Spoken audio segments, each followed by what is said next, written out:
Halo kawan Sound Mesin, kembali lagi bersama saya Omanto. Ya, sekarang di samping saya ada satu mobil baru nih, electric vehicle. Udah pada tahu dong ini mobil apa? Ya, dari logonya jelas, BYD atau kependekan dari Build Your Dreams. Salah satu pabrikan otomotif terbesar asal China. Dan kita mesti siap nih, bakal banyak pilihan mobil asal Tiongkok, ya, dan yang pastinya electric vehicle, karena mereka datang dengan sejumlah pembaruan dan tawaran teknologi terkini. BYD ini di samping saya adalah BYD Dolphin. Ya, entah kenapa namanya Dolphin ya, padahal bentuknya sih nggak kayak lumba-lumba, tapi soal bentuk dimensi nanti kita bahas. Ini adalah mobil listrik fully electric, ya, kelas entry level, ya, dari BYD. Harganya pada saat video ini kami buat, tanggal 22 Januari 2024 memang belum dirilis. Ya, katanya sih akan dirilis pada event IMS 2024. Nah, kalau nanti sudah dirilis, kami akan cantumkan harga jualnya di deskripsi ya. Tapi, saya dapat bocoran nih. Ini harga jualnya di kisaran 400 juta. Jadi BYD Dolphin ini ada dua varian. Ya, varian pertama adalah varian Dynamic, ya, yang varian bawah termurah dan digadang harganya tuh nggak sampai 400 juta. Sementara varian yang teratas premium itu harganya 400 jutaan. Itu baru harga perkiraan. Tapi kalau memang betul harga demikian, ini akan menambah ramai, menambah banyak pilihan electric vehicle di kelas 400 jutaan. Oke, boleh cek di IG kami ya. Akun Instagram kami udah pernah posting ada perbandingan pilihan mobil listrik harga 400 jutaan. Di kelas itu ada Wuling Bingo, ada MG4 EV, ada Neta V yang ketiga ini dari China, dan satu pabrikan asal Prancis yaitu Citroën EC3. Nah, ternyata ada varian listrik ya. Oke. Di video sebelumnya, Wuling Bingo udah pernah dibahas oleh Jul Fikri. Makanya coba ditonton dulu ya. Nah, biar nggak ketinggalan video-video kami, subscribe dulu ya channel kami ya, Sound and Mesin, supaya dapat terus mendapatkan update seputar dunia otomotif dan referensi upgrade mobil baru. Sebelumnya kami mengucapkan terima kasih kepada BYD Arista Dealer Sunter yang telah memberikan kami kesempatan untuk mereview unit dari BYD Dolphin Dynamic ini. Oke. Dan terima kasih juga kepada BYD Indonesia yang telah mengundang kami untuk menguji coba langsung ya BYD Dolphin varian premium dari Jakarta menuju Bogor kembali ke Jakarta lagi.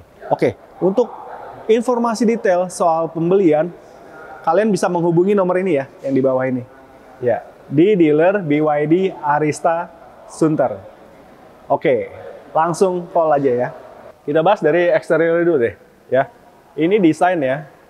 Saya bisa bilang desainnya ini acceptable. Artinya nggak aneh-aneh gitu. Dia nggak nyeleneh ya. Jadi dia main aman nih. Saya bisa simpulkan ini desainnya dari mobil BYD Dolphin ini bisa diterima oleh sebagian besar kalangan customer mobil di Indonesia. Ini grillnya ya. Terus ini dikelilingi oleh lampu LED.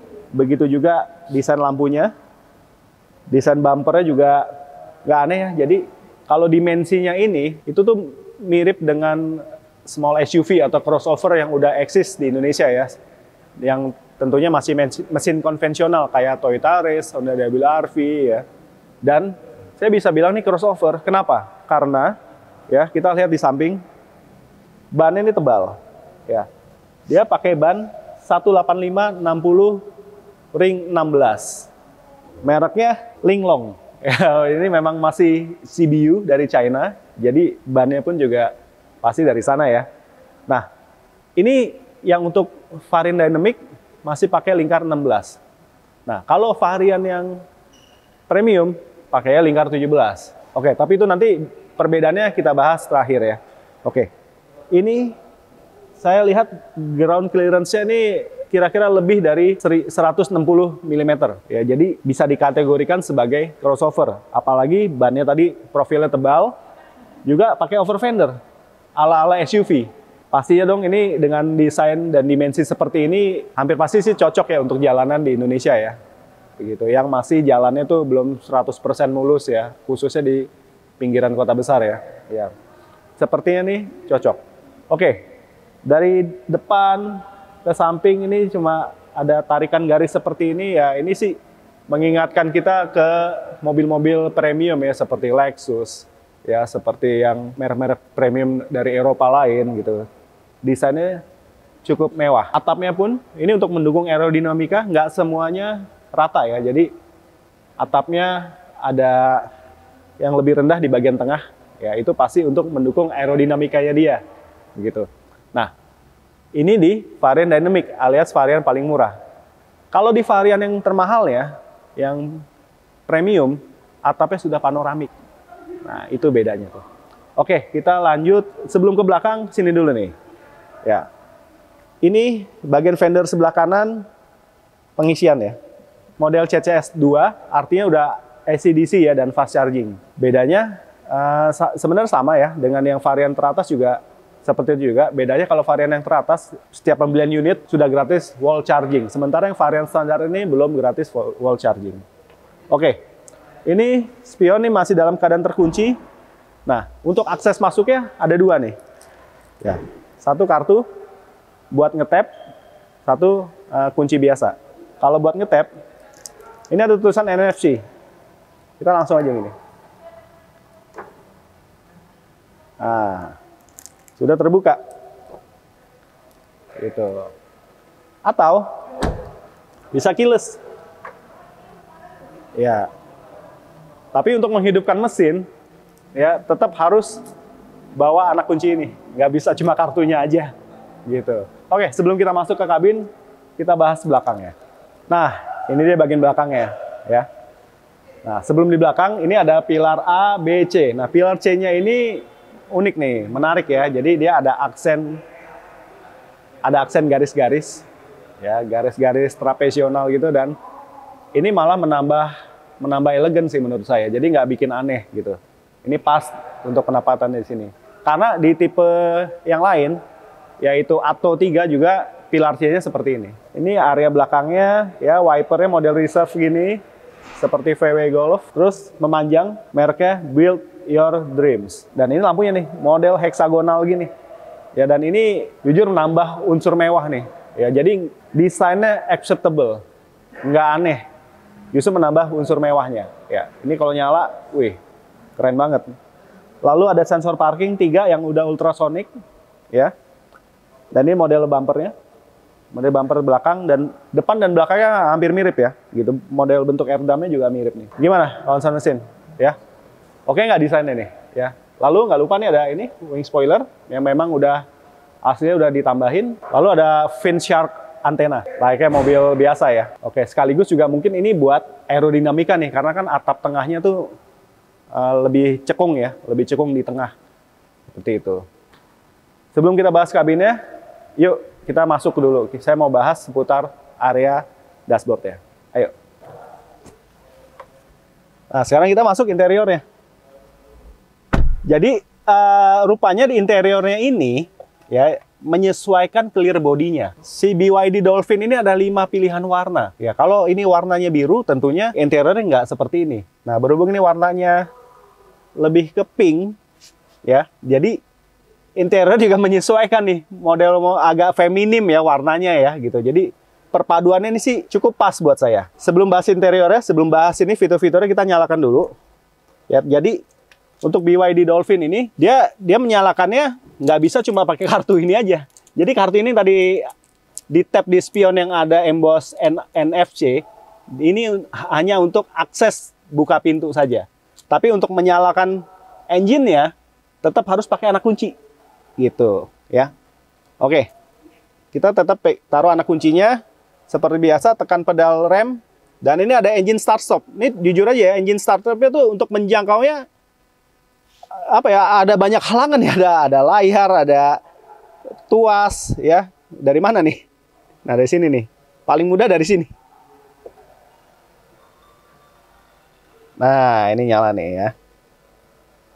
Oke, sebelumnya kita nyalain AC-nya dulu ya.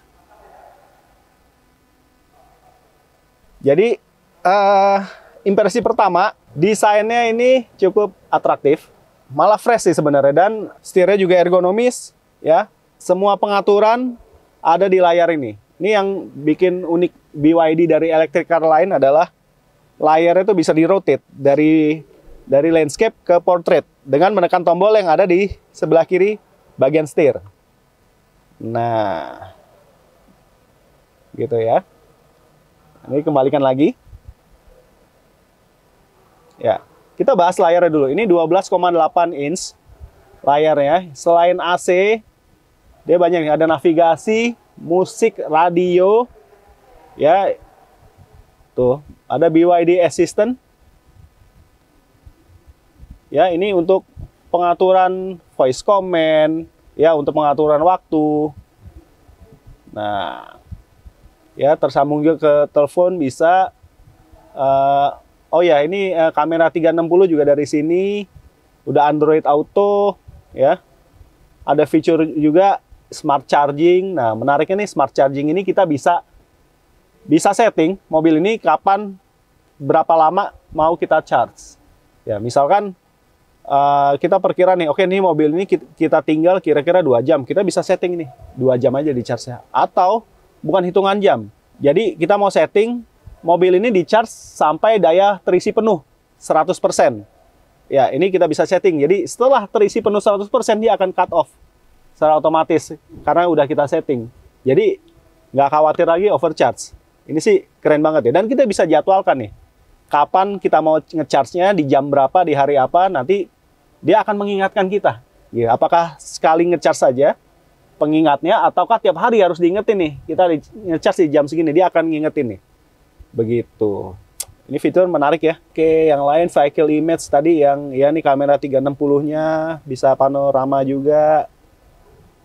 Ya, bisa beberapa sisi kita lihat nih. Wah, ini sih cakep banget. Cakep banget nih. Dan ini interface-nya user friendly gitu. Jadi kita nggak berasa ribet untuk ngatur ini nih gitu. Oh, bisa nyimpen, oh ada kamera, bisa nyimpen foto. Dan ini juga aksesnya pakai WiFi ya, pakai Bluetooth juga bisa. Untuk konektivitas musik mungkin, dan untuk navigasi kita bisa pakai WiFi. Oke, yang tampak di depan lalu kisi AC, ada 4, desainnya retro, bulat. Dan ini setir ya, setir juga bawahnya flat, cukup ergonomis. Dan ini tilt. Tuh, bisa kita atur. Ya, maju mundurnya, naik bawahnya, dan ini instrumen clustering ngikutin setir nih. Jadi ngikutin kolom setir. Gitu. Udah gitu, posisi duduk nih enak banget loh ya. Saya tinggi 170 cm. Ini benar-benar paha nih ketopang banget. Ya, ini juga seperti jok semi bucket karena dia benar kayak memeluk badan gitu, memeluk badan kita. Armrestnya menyatu ya, seperti ini desainnya ya. Ala-ala jok mobil balap gitu. Tapi ini sih surprise banget. Saya seneng karena tampilannya tuh fresh. Paduan warnanya tuh nggak menyilaukan mata, tetap eye catching tapi berkelas gitu loh. Panel plastik, tapi bukan panel plastik yang kelihatan murah ya. Ini cukup bagus, cukup premium. Lalu ini ada panel warna violet ya. Kalau mobil umumnya kan black piano, ini violet. Jadi menyesuaikan clear body juga. Lalu ada soft touch-nya nih. Soft touch-nya ya, soft touch-nya nih warna ungu. Ditambah ini kayak bahan fabric, tapi sebenarnya ini plastik nih. Begitu juga di jok. Ya, di jok nih. Bagian tengah perforated, jadi kita nggak mudah berkeringat nih. Ya, nggak mudah berkeringat. Jadi akan nyaman nih duduk di sini, apalagi paduannya ya. Kombinasi warnanya. Ya, jahitannya sih memang bukan double stitching, tapi ini cukup elegan, berkelas, dan kayaknya sih nggak bakal bosen nih. Begitu ya. Oke, next lanjut. Area penyimpanan ini termasuk yang banyak banget ya, gitu. Area penyimpanan ini laci juga cukup dalam, bisa nyimpen kira-kira 5 literan nih volumenya nih ya. Lalu di sini naruh HP di sini, di kolom ini, terus di bawah juga masih ada penyimpanan yang bisa ada tutupnya. Ada 3 soket ternyata. Ini soket charger, Sebelahnya ada soket port Type A dan port Type C. Ya, wah ini ada micro SD ya. Ada micro SD reader ternyata. Oke. Menarik banget nih. Mungkin buat penyimpanan ini ya, penyimpanan file musik atau foto-foto mungkin di tablet ini ya. Gitu. Lalu ada cup holder double. Ya, ini juga ada bisa naruh HP ya. Sejatinya ini kalau di varian yang paling tinggi ini sudah wireless charger. Sementara di varian dynamic ini belum ya.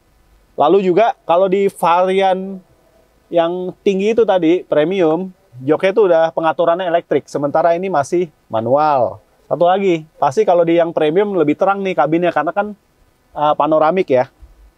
Begitu. Oke, setirnya enak, enteng. Ini semua di instrumen cluster, MID semua di sini, pengaturan indikator kecepatan di sini semua, ya. Indikator baterai persentasenya di sini semua.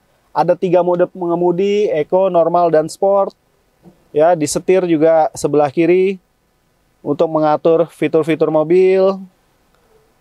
Yang ada di sini semua termasuk tadi untuk merotasi layar, ya. Sementara sebelah kanan buat atur volume, ya. Terus mode di ini, mode di layar. Kita mau pasang mode radio, audio atau video. Juga voice command di sebelah kanan juga untuk telepon di switch setir sebelah kanan nih. Menarik lagi nih, ya. Menariknya ini tuasnya seperti ini. Jadi kalau mobil biasa kan biasa atas bawah ya, ini cuma seperti satu tangkai gitu loh. Tapi unik sih. Mudah-mudahan kuat nih ya, nggak patah ya. Lalu penyimpanan yang lain juga, ya ini konsol tengah ini memang nggak ada penyimpanan untuk ini ya, untuk dibuka lalu tutup. Penyimpanan ada di bawah. Dan ini besar sekali nih, ya. Kira-kira bisa menampung 2 botol Aqua kapasitas 1,5 liter nih, 2 botol. Oke. Lalu di sini juga ada nih, di sebelah kanan posisi driver, ya, bagian bawah kisi AC. Ada untuk naruh koin-koin, ya. Lalu di door trim juga bisa naruh 1 tumbler, meskipun nggak berdiri tegak, dia agak menyender ke depan, ya. Terus dilanjutkan juga ada buat menaruh barang-barang kecil, misalkan naruh kanebo di sini juga bisa gitu. Ini sih oke nih. Setirnya bisa disesuaikan, joknya pun juga bisa disesuaikan nih. Oh ya, satu lagi, ADAS ya. ADAS di sini ini udah ADAS kamera 360 ya, semua parking sensor juga udah dilengkapi nih semua, baik yang varian premium maupun varian standar. Sisi keselamatan, ya, di varian standarnya ini, dynamic, ada 6 airbag. Ya, pertama airbag di setir dan di dashboard posisi penumpang. Ya, lalu di pilar A, kiri kanan, sudah airbag. Dan di side airbag nih, ya, di pilar B, bagian dalam nih, sebelah kanan dan kiri. Jadi total ada 6 airbag. Oke, dan ini aspek audionya juga diperhatikan loh. Ya, diperhatikan. Jadi mid bass, ya, desainnya cukup unik, ya, nggak cuma monoton bulat aja. Lalu dia masih ada tweeter. Tweeternya nih eksklusif banget ini housingnya nih, ya. Kita coba dengerin ya suaranya ya. Ini belum ada musiknya, kita coba pakai radio.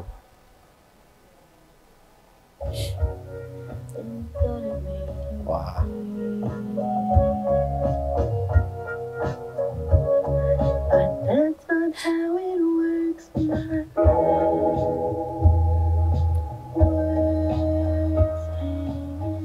Cukup oke, cukup enak.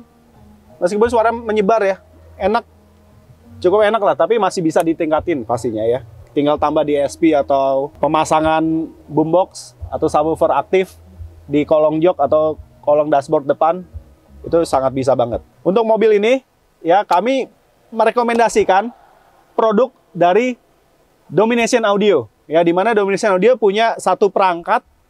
Perangkatnya itu DSP, Digital Sound Processor, ya, untuk bisa mengupgrade kualitas keluaran suara dari sistem audio di mobil standarnya ini, gitu. Itu ada satu perangkat ya, Domination DSP yang favorit banget, ya, bisa ada pilihan beberapa channel, ya, menyesuaikan kebutuhan. Juga ada subwoofer aktif yang bentuknya ringkas, dimensi ringkas, nggak makan tempat, makanya bisa ditaruh di kolong jok atau di kolong dashboard bagian depan sebelah kiri.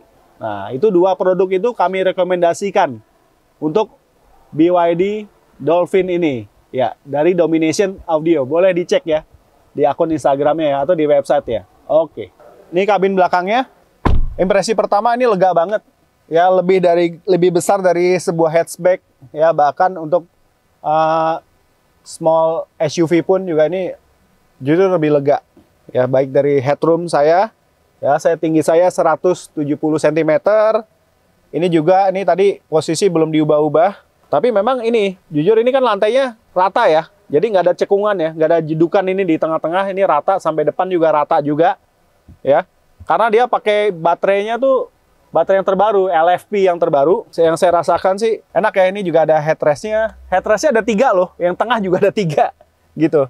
Lalu ini joknya yang kalau orang sebutnya tuh kayak jok mobil LCGC model pocong gitu ya, tapi dia kan agak menukik ke atas ya. Jadi pandangan kita sebagai penumpang belakang nih ke area tengah, visual kita ke depan tuh nggak terhalang sama sekali. Apalagi kita bisa lihat layar yang besar tadi itu yang ada di dashboard tuh cukup baik visual kita ya. Gitu. Lalu kita disuguhkan apa aja sih di depan ini? Ini ada kantong penyimpanan yang di balik jok. Ya, terbagi dua tingkat. Ada yang tingkat bawah nih yang untuk kapasitas lebih besar dan dalam. Lalu yang bagian atasnya nih, kantong atas juga terbagi 2, kiri dan kanan. Nih bisa nyimpen HP nih. Tuh. Ya, bisa nyimpen HP gitu. Ini ada di jok depan, kiri dan kanan bagian belakang. Dua-duanya sama nih, kiri kanan. Lalu ini ada satu ini buat naruh tumbler, bisa sih tumbler yang nggak terlalu tinggi ya, bisa ditaruh di sini. Di bawahnya ada soket USB ya, Type C dan Type A nih, sepertinya nih. Oke, menarik banget ya. Tuas pintu juga sama kayak door trim depan, seperti ini ya. Lalu juga ternyata di belakang masih ada speaker ya, speaker seperti speaker koaksial ya, karena kalau depan kan ada tweeternya, kalau di belakang nih nggak ada tweeternya nih. Jadi speaker koaksial ya, housingnya desainnya sama seperti depan ya, jadi nggak ngebosenin, nggak cuma bulat doang. Lalu ini sama seperti trim pintu depan, yang belakang ini juga bisa naruh satu tumbler ya, satu tumbler sama satu barang kecil ya, mungkin kayak minuman kaleng itu bisa lah. Meskipun tumbler itu nggak berdiri tegak, agak menyender ke depan. Lalu balik lagi nih jok, cukup empuk, cukup ergonomik. Ya, tengah ini bisa bertiga karena di tengah nih ada headrestnya.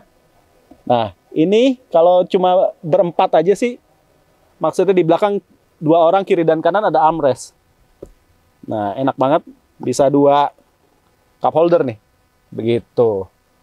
Oke, so far sih ini aja ya. Nah, balik lagi kalau yang premium ada ininya, ada panoramic roof. Sementara yang ini yang dynamic tipe paling bawah nggak ada, begitu. Dan ini ya di jok bawah memang agak ini ya, paha tuh nggak sepenuhnya bisa ditopang ya. Tapi ini lebih baik sih daripada Wuling Bingo ya, yang itu sepertinya joknya agak terlalu rendah dibanding ini. Ini masih cukup baik lah, gitu. Oke, so far penilaian kami untuk ergonomi di kabin belakang cukup baik. Oke, lanjut kita ke bagasi. Nah, terakhir kita lihat bagasinya ya. Nah, ini rata ya. Rata sama seperti kayak model hatchback biasa, dan ini ada partisinya ya, gitu. Kalau mau barangnya mungkin agak tinggi bisa dilepas ya. Lalu di balik ini jadi ada 2 tingkatan ya. Yang tingkatan bawah nih agak dalam ya, agak dalam ini. Dia bisa buat koper yang pipih ya, ada bisa 2 atau 3 koper yang pipih, tapi ini juga buat menyimpan ini nih, menyimpan chargernya ya, menyimpan chargernya nih ya, gitu. Lalu di bawah kiri kanan nih ada jaring buat mungkin naruh kanebo atau naruh cairan pembersih ya, bisa juga di sini ya. Paling enak nih joknya, konfigurasinya 60-40. Jadi kalau butuh kapasitas yang lebih besar lagi, jok baris kedua tinggal direbahin aja. Ya, sesuai kebutuhan. Bisa yang satu sisi saja, yang 40 direbahin, atau yang 60 saja, atau semuanya. Nah, itu dari kapasitas bagasi yang standarnya 300-an liter, bisa meningkat menjadi 1000-an liter. Kalau jok bagian baris kedua itu direbahin semua. Oke. Oke, gitu aja.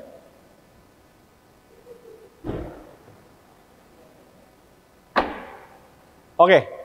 Nah, itu review singkat kami. Untuk pengetesan ya, dilanjutkan oleh rekan saya Jul Fikri ya. Nah, dia akan mengetes mobil BYD Dolphin ini yang tipe premium dari Jakarta, Bogor, kembali lagi ke Jakarta.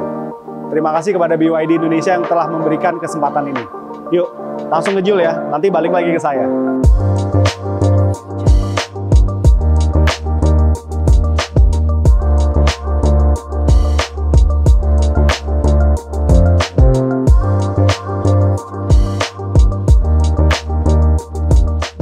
Terima kasih Om Manto.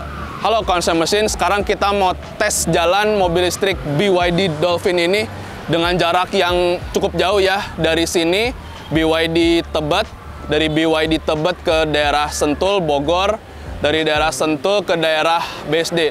Jadi kalau di total itu sekitar 100 km dan kita mau coba mobil listrik BYD Dolphin ini dengan jarak yang jauh.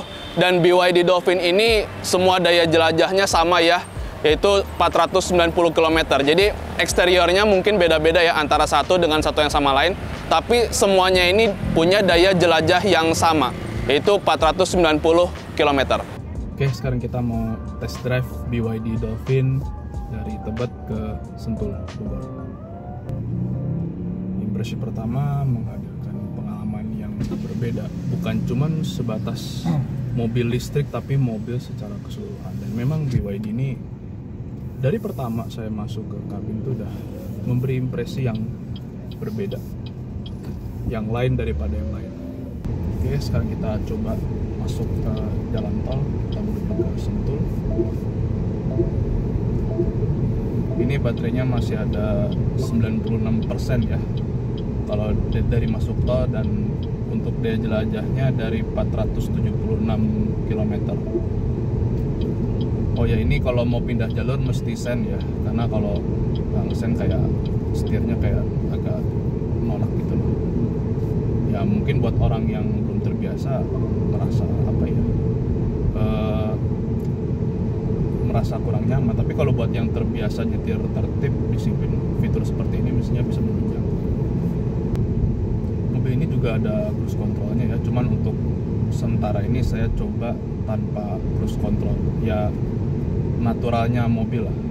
Meskipun ini mobil listrik, tapi dari segi feel sih nggak apa ya, ada perasaan lebih terkontrol ya, terutama pada saat lepas throttle agak kayak semacam entoknya dikit lah, biar apa, dengan feel seperti ini yang membuat BYD ini meskipun mobil listrik tanpa transmisi dan sebagainya lebih terasa terkontrol.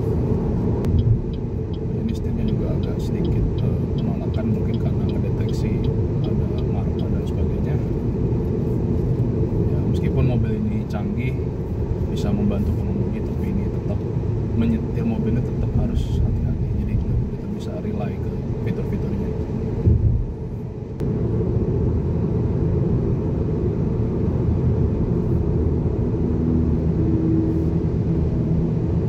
Mobil ini dari segi pengoperasian tombol dan sebagainya agak sedikit tricky ya, terutama ya pertama dari karena bedanya itu tadi dengan mobil pada umumnya ya. Bahkan untuk neken tombol eco mode aja ada di sekitaran dashboard ini agak sulit juga ya. Misalnya saya mau ke eco mode atau ke mode normal, ke mode sport nih agak kurang apa ya, yang artinya untuk nyetir mobil itu mesti benar-benar sebaiknya dipelajari dulu fitur-fiturnya kayak tombol dan sebagainya.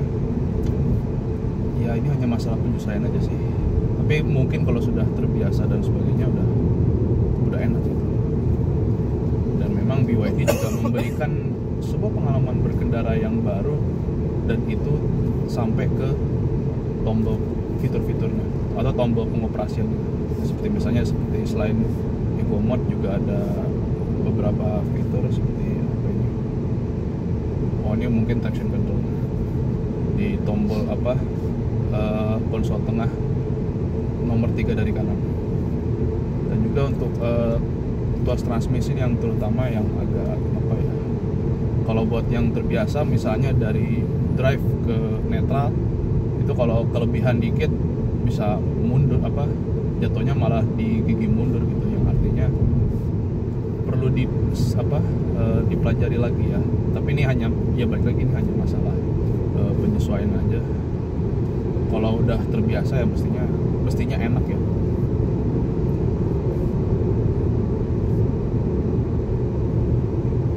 Oke, sekarang kita udah masuk tol. Sekarang kita coba aktifin cruise controlnya.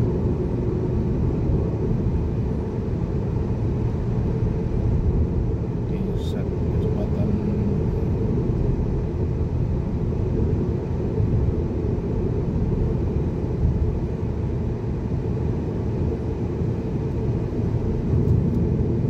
Oke, sekarang udah nyalain fitur cruise control. Tinggal kecepatannya yang mesti diatur.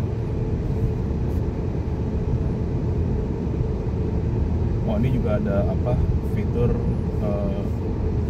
bukan lane departure warning. Nah, jadi fitur ini benar-benar biar pengemudinya ini tetap berada di jalurnya. Cuman untuk kecepatan mesti diatur lagi, ini yang agak sulit ya. Dan untuk mempelajarinya ya tentu saya kira nggak begitu bisa dipelajari dalam waktu singkat. Ini memang mobil luar biasa canggihnya, saking canggihnya benar-benar harus dipelajarin dulu fitur-fiturnya.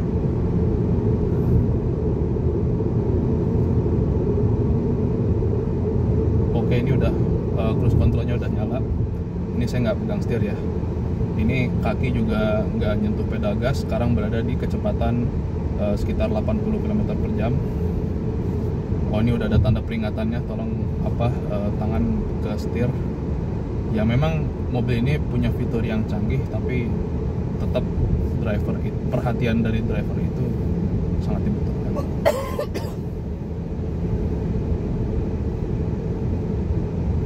Sekarang ini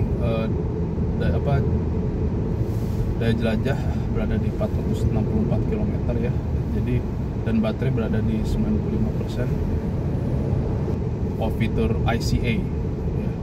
Fitur ICA-nya yang tadi saya pencet, dia begitu dipencet, setir tuh bener-bener jaga gimana supaya berada di jalurnya, dan fitur ini bisa cukup mendetek marka jalan yang ada di jalan tol ini.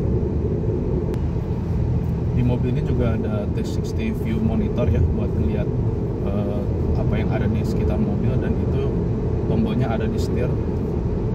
Jadi kita bisa lihat di sekeliling kita ada apa, di samping kita ada apa, dan juga ada berbagai tombol view. Dan ini juga layarnya bisa diubah orientasinya. Saya mesti lihat ada pergerakan di layar. Nah, itu saya lagi operasiin layar monitornya yang bisa diputar orientasinya atau diubah orientasinya.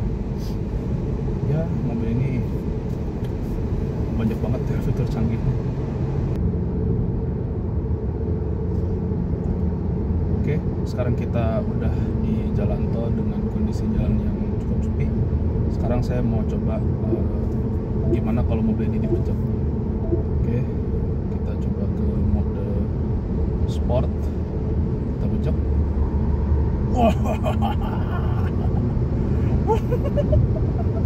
Stabil banget.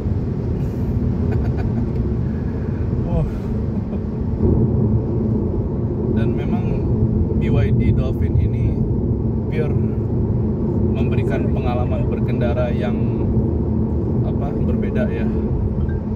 Sorry, I don't think I understand. Wah, ini fitur voice controlnya langsung berfungsi nih. Gimana ya? Mungkin kita sekalian coba gitu. Hi BYD, radio on. Radionya nyala.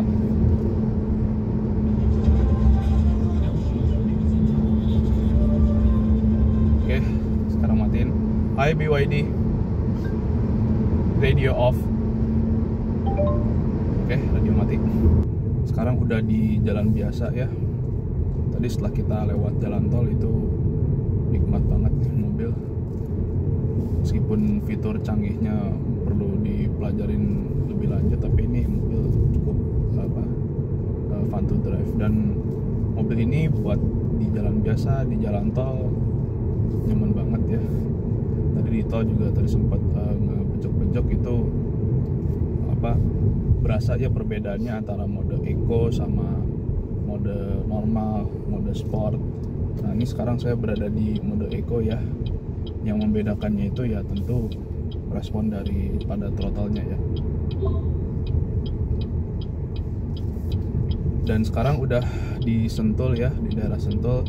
Ini masih ada 412 km dan baterainya ini 85%. Tadi dari start tuh ya kira-kira sekitar antara 100 sama 98% lah.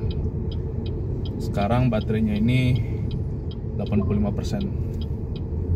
Jadi berkurangnya ya sekitar belasan persen lah, yang artinya ekonomis ya pemakaian listriknya dengan jarak yang cukup jauh. Sekarang kita udah sampai ya dari BYD Tebet ke daerah Sentul Selatan di Bumi Aki. Sekarang kita lihat baterainya tinggal seberapa nih. Jadi baterainya segini ya.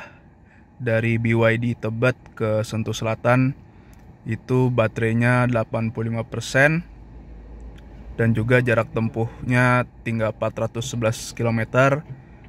Ini dengan jarak trip A-nya 47,3 km. Jadi segini konsumsi baterainya dari BYD Tebet Jakarta ke daerah Sentul Bogor, Jawa Barat. Oke, sekarang kita ke Alam Sutra ya, dari Sentul ke Alam Sutra sebelum kita ke BYD Arista BSD. Tapi kali ini saya sebagai penumpang ya, penumpang belakang. Saya juga mau ngetes seberapa nyaman BYD ini kalau jadi penumpang belakang. Untuk joknya sih enak ya, duduk di jok belakangnya BYD Dolphin ini untuk saya yang tingginya sekitar 180 cm dan juga ini sandaran tangannya gede ya. Bahkan ini bisa ini kan buat snack kayak gini kan, keranjang ini bisa ditaruh di sini ya. Cuman ini saya turunin sengaja supaya lengan saya bisa bersandar di armrestnya. Dan untuk saya yang tingginya 180 cm ini nyamannya duduk di jok belakangnya BYD Dolphin karena legroomnya masih luas ya. Cuman untuk dalam case ini saya ada tas saya di depan, tapi dengan adanya tas saya di depan ini aja udah nyaman ya. Gimana kalau nggak ada tas saya? Karena kalau nggak ada tas saya bisa selonjoran ya. Oh ya, ini sengaja saya posisikan seperti ini supaya kalau turun nggak perlu buka bagasi, udah tinggal turun. Dan sekarang saya udah lagi menuju ke Alam Sutra. Kita tes seberapa nyaman BYD Dolphin ini kalau duduk di jok belakang. Oke, setelah dipakai rekan saya, BYD Dolphin ini dari Sentul ke Alam Sutra, baterainya masih ada 65%. Jarak tempuh 297 km lagi. Dan total jarak tempuhnya tadi dari Jakarta ke Bogor, dari Bogor ke Tangerang itu udah 109,1 km. Oke, sekarang kita udah coba BYD Dolphin ini dengan jarak yang cukup jauh. Sekarang kita mau kembali ke Om Anto. Nah, gimana tadi? Ya, sudah dites oleh Jul ya. Nah, gimana tuh? Nah, yang kami review ini adalah tipe paling bawah, yaitu dynamic dengan standar range. Sementara yang dilakukan uji coba oleh Jul adalah tipe premium dengan extended range. Bedanya ada di motor penggeraknya. Nah, baterai untuk yang standar range ini sebesar 44,9 kWh dengan jarak tempuh mencapai 410 km. Sementara untuk yang premium dengan extended range dengan kapasitas 60,48 kWh dengan jarak tempuh hingga 490 km. Wah, ini luar biasa. Jadi makin banyak pilihan nih kita untuk electric vehicle di kelas 400 jutaan. Nah, harga resminya akan kami cantumkan di deskripsi ya setelah diumumkan resmi di acara Indonesian International Motor Show 2024 pada tanggal 14 Februari nanti. Ya. Oke, kira-kira gimana kawan Sound Mesin? Gimana ya dengan BYD Dolphin ini ya? Sejauh ini kami belum menemukan kekurangan yang berarti ya, gitu. Kecuali untuk nantinya bisa tes jangka panjang atau jarak yang lebih jauh lagi, ya. Tapi ini menurut kami sebagai kesimpulan bisa menjadi sebuah pilihan menarik nih di antara pilihan electric vehicle di harga 400 jutaan tadi. Ya, dengan fitur-fitur yang lebih unggul dari kompetitor ya. Ya, masing-masing brand pasti punya kelebihan dan kekurangan. Nah, kita kembalikan lagi pilihan kepada kawan Sound Mesin ya. Ya. Kalau suka mobil ini boleh dong tulis di kolom komentar apa aja sih kelebihan dan kekurangannya menurut kawan Sound Mesin ya. Kalau suka video ini silakan like dan share sebanyak-banyaknya. Oke, selalu ingat subscribe channel kami Sound and Mesin supaya kami dapat terus memberikan informasi edukatif seputar dunia otomotif. Oke, segitu dulu review singkat dan test drive BYD Dolphin dari kami. Sampai jumpa di video-video selanjutnya. Ciao.